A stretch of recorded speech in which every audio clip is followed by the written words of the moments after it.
నిర్గమకాండము 19 అధ్యాయము 1 నుంచి 25 వచనముల వరకు వాక్య ధ్యానము. ఇజ్రాయేలు ఐగుప్తు దేశము నుండి బయలుదేరిన 3వ నెలలో, వారు బయలుదేరిన నాడే 3వ నెల ఆరంభ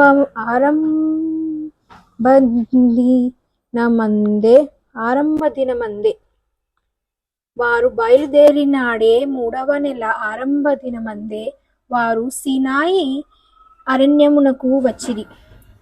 వారు రెఫీదీము నుండి బయలుదేరి సీనాయి అరణ్యమునకు వచ్చి ఆ అరణ్యమందు దిగిరి. అక్కడ ఆ పర్వతము ఎదుట ఇజ్రాయేలు విడసిరి.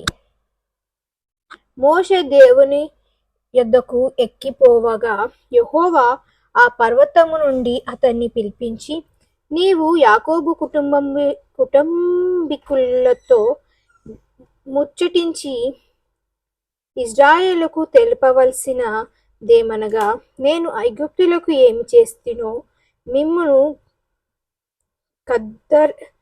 మిమ్మును గద్దరెక్కల మీద మోసి నా యొద్దకు మిమ్మును నెట్లు చేర్చుకొంటినో మీరు చూచితిరి. కాగా మీరు నా మాట శ్రద్ధగా విని నా నిబంధన ననుసరించి నడిచిన ఎడల మీరు సమస్త దేశ జనులలో నాకు స్వకీయ సంపద్య మగుదురు. సమస్త భూమియు నాదే కదా. మీరు నాకు యాజక రూపకమైన రాజ్యము గాను పరిశుద్ధమైన జనముగాను ఉందురని చెప్పుము. నీవు ఇజ్రాయేలుతో పలుకవలసిన మాటలు ఇవే అని చెప్పగా, మోషే వచ్చి ప్రజల పెద్దలను పిలిపించి యెహోవా తన ఆజ్ఞాపించిన ఆ మాటలన్నీ వారి యొద్ద తెలియపరచెను. అందుకు ప్రజలందరూ యెహోవా చెప్పినదంతయు చేసెదమని ఏకముగా ఉత్తరం ఇచ్చిరి. అప్పుడు మోషే తిరిగి వెళ్ళి ప్రజల మాటలను యెహోవాకు తెలియజేసెను. యెహోవా మోషేతో, ఇదిగో, నేను నీతో మాట్లాడునప్పుడు ప్రజలు విని నిరంతరము నీ యందు నమ్మికముంచునట్లు నేను కారు మబ్బులలో నీ యొద్దకు వచ్చేదనని చెప్పెను.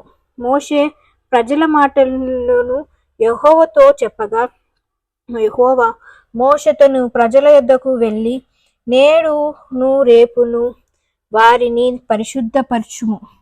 వారు తమ బట్టలు ఉతుక్కొని 3వ నాటికి సిద్ధముగా నుండువలెను. 3వ నాడు యెహోవా ప్రజలందరి కనుల ఎదుట సీనాయి పర్వతము మీదికి దిగి వచ్చెను.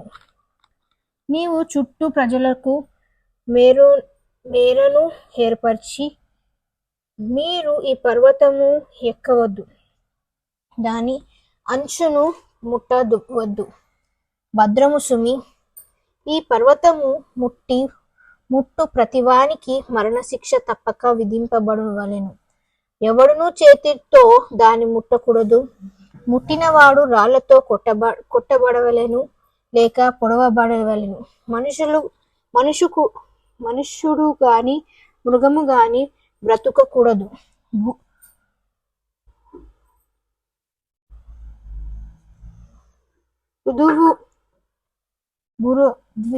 బూరాధ్వని చేయునప్పుడు వారు పర్వతం యొద్దకు రావలెను అనెను. అప్పుడు మోషే పర్వతము మీద నుండి ప్రజల యొద్దకు దిగి వచ్చి ప్రజలను పరిశుద్ధపరచగా వారు తమ బట్టలు ఉతుకుకొనిరి.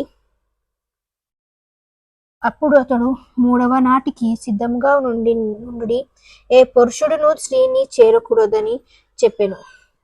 3వ నాడు ఉదయమైనప్పుడు ఆ పర్వతము మీద ఉరుములు, మెరుపులు, సంద్ర మేఘము, బూర యొక్క మహాధ్వనియు కలుగగా పాలెములోని ప్రజలందరూ వణికిరి.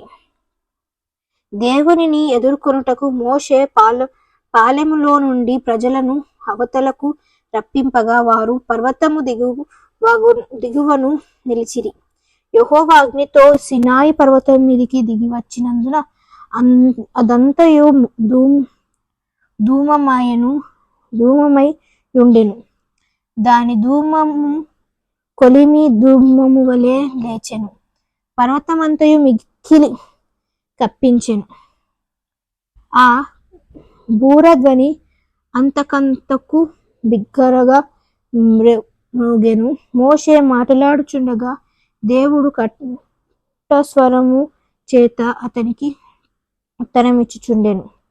యెహోవా సినాయి పర్వతం మీదికి అనగా ఆ పర్వత శిఖరము మీదికి దిగి వచ్చెను.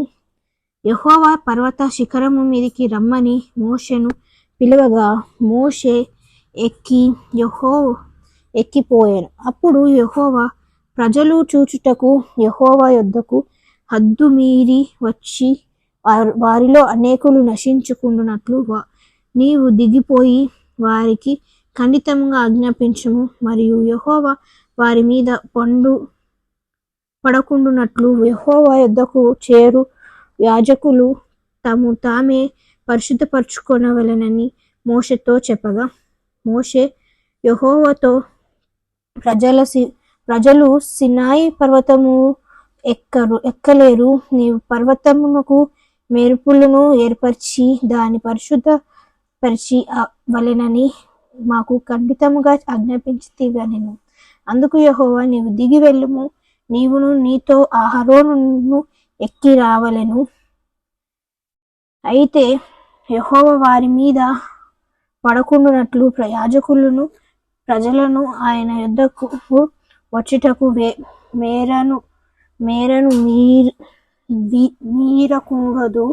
ఆయన వారి మీద పడునేమో అని అతనితో చెప్పగా మోషే ప్రజల యొద్దకు వెళ్ళి ఆ మాట వారితో చెప్పెను.